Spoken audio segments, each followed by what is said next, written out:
स्वागत आहे आपल्या मॅक्स एक्सपेरिमेंट यूट्यूब चॅनलमध्ये। तर आजचा आपला टॉपिक आहे पेट्रोल वर्सेस थर्मोकॉल। तर मित्रांनो, आपण ऐकलं असेल की थर्मोकॉल आणि पेट्रोल एकत्र केल्यानंतर त्याचं सोल्युशन तयार होतं, जे आपण फायबर चिटकवण्यासाठी वापरू शकतो। तर ती मिथ खरी आहे की खोटी आहे, आपण ते आज बघणार आहे व्हिडिओमध्ये। तर चला आपल्या व्हिडिओची सुरुवात करूया। तर चला मित्रांनो, आपल्या ग्लासमध्ये पेट्रोल काढून घेऊ।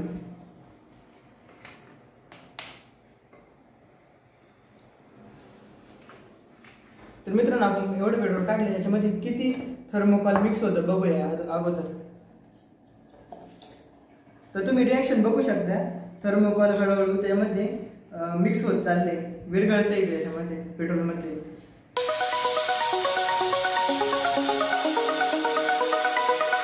तुम्ही बघितले असे तुकडे त्यांनी 7 ते 8 घेतले। तर मग आपण बघू, आपल्याकडे लांब लांब पट्टे आहेत, त्या पट्ट्या किती घेत होते। तर चला ट्राय करू। तर तुम्ही रिॲक्शन बघू शकता, किती फास्ट रिॲक्शन आहे।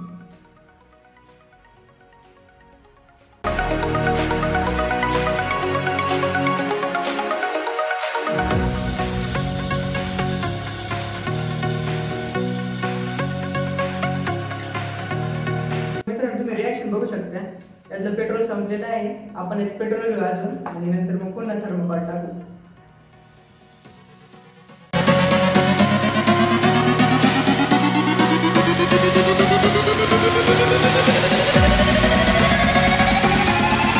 तर मित्रांनो, तुम्ही बघू शकता आपल्या ग्लासच्या तळाला किती थर्मोकॉल साचलेले आहे। तर मी तुम्हाला ते हलवून दाखवतो, त्याची रिॲक्शन कशी झाली, किती मऊ आहे चिकट आहे। तर तुम्ही बघू शकता त्याची पर्सेंटेज।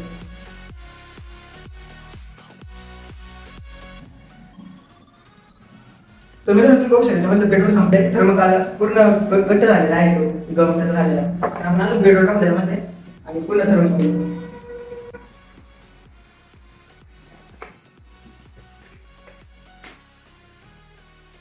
तुम्ही बघू शकता खाली किती भारी दिसते, ते पूर्ण खाली थर्मोकॉल वरती पेट्रोल लेअर भारी दिसते। अजून आपण थर्मोकॉल टाकू।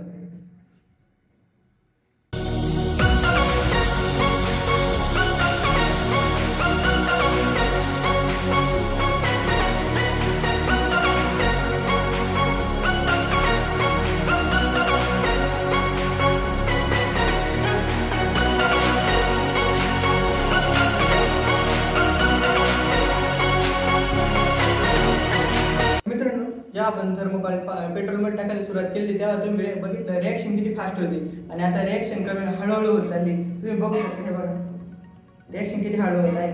आणि हा जो ग्लासचं टेम्परेचर आहे ते खूप थंड झाले पहिल्यापेक्षा।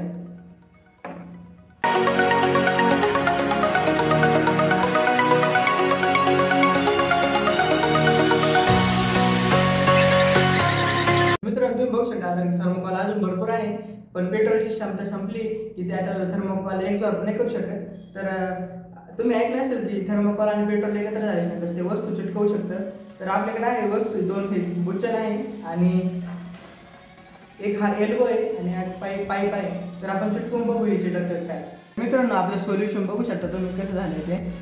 तर एक तरल पदार्थ झालेला आहे, सोल्युशन आपलं पाईप चिटकवायला असतं ते सेम तसंच झालेलं आहे।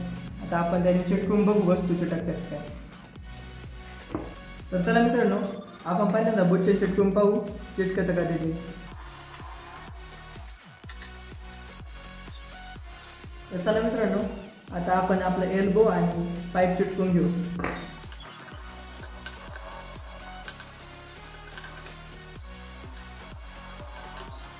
तर मित्रांनो, तुम्ही बघू शकता आपण एल्बो आणि पाईप चिटकवला आहे। मित्रांनो, तुम्ही बघू शकता आपण एल्बो आणि जो पाईप चिटकवला होता त्या ग्लोनी, तो आपण इथं ठेवलेला आहे, आणि बुच्चन पण आहे इथं, हे 2 बुचणं। तर आपण त्याला एका दिवसाचा कालावधी देऊ, आणि उद्या बघू ते चिटकतं की नाही। तर मित्रांनो, आपल्याकडे एवढं सोल्युशन उरलेलं आहे। तर आपल्याकडे मार्बलचे तुकडे येतो, तर आपण ते मार्बलचे तुकडे चिटकतं की ते बघू। तर चल त्याच्यावरती सोल्युशन होतं।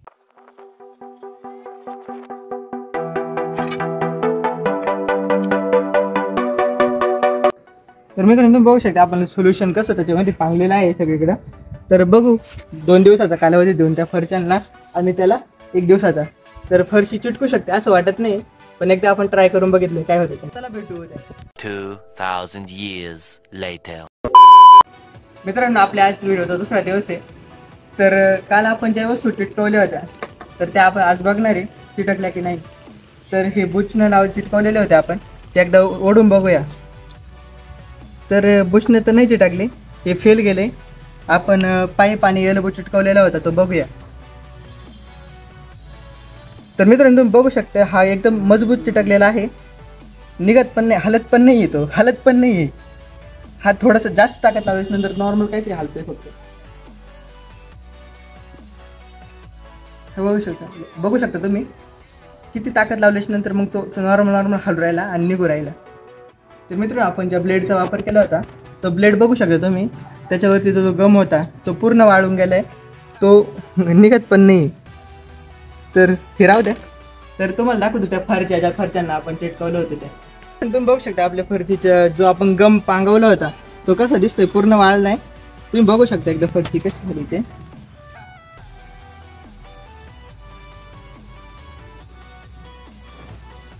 आता दिसून आपण बघू फरची उचलून किती चिटकलेली आहे की नाही. तर तुम्ही बघू शकता आपण फरची उचलली ती, तर किती मजबूत चिटकलेली आहे. त्या फरचीचं वजन खूप जास्त आहे आणि ती तरी पण ते सहन करू शकते. आणि आपण एकदा हलवून काढून बघूया निघती का.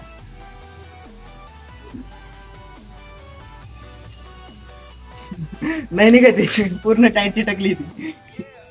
तर मित्रांनो, आपल्या व्हिडिओचा असा काही टॉपिक होता. तुम्हाला व्हिडिओ आवडला असेल तर व्हिडिओला लाईक करा, चॅनलला सबस्क्राईब करा आणि बेल आयकॉनला ऑलवर सेट करायला विसरू नका. तर चला भेटू आपण नवीन व्हिडिओमध्ये. तोपर्यंत जय हिंद, जय भारत.